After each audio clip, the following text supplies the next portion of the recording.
meni sevmabdi debsan-a? Agarda jannat eshigida turganimda ovozing do'zax darvozasidan keladigan bo'lsa, jannatdan kechib oldinga boradigan darajada sevgandim. Shunaqa video kontentlarni oladiganlar yomon ko'paydi-da. Yomon ko'paydi. Sizlar bu orqali yosh avlodga qanchalik zarar yetkazayotganligini bilasizlar.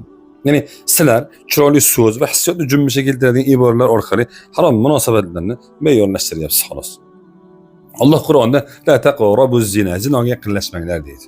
E'tibor bering, Alloh zino qilmanglar emas, yaqinlashmanglar deydi. Sizlar maqtayotgan sevgi esa aynan o'sha yaqinlashishning boshlanishi. Avval bitta SMS, keyin tunlari soatlanib telefonlashish, keyin yolg'iz holda uchrashuvlar boshlanadi.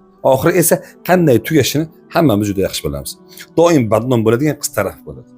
Bu qizga yetishguncha atrofda ko'zi qonga to'lgan, itdek aylangan va bu harom hissiyotlarni xuddi sizlar ataganingizdek sevgi, muhabbat deb atagan sharafsiz esa birdan g'ururlik, iffatli yigitga aylanadi. Ishi bitib, hissiyotlari joy-joyiga o'tirgandan keyin endi onasi o'pmagan qizga uylanaman deydi. Endi shu yerda kimdir nima, islomda muhabbat yo'qmi desa, albatta bor. Islom muhabbatni inkor qilmaydi. Aksincha, uni eng pok yo'l bilan himoya qiladi. Rasululloh sallallohu alayhi va sallam ikki nikohlanuvchi uchun, ya'ni bir-birini sevgan ikki kishi uchun nikohdan yaxshiroq narsa ko'rmadik deganlar.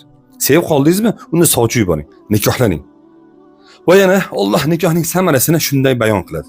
Sizlar taskin topishingiz uchun o'zlaringizdan bo'lgan juftlarni yaratdik va er-xotin o'rtasiga muhabbat hamda rahm shafqatni solib qo'ydik deya marhamat qiladi. Diqqat qiling, haqiqiy sevgi nikohdan keyin bo'ladi. Alloh muhabbatni nikohdan oldingi harom munosabatlarga emas, nikohning ichiga joyladi. Ya'ni er-xotin o'rtasiga.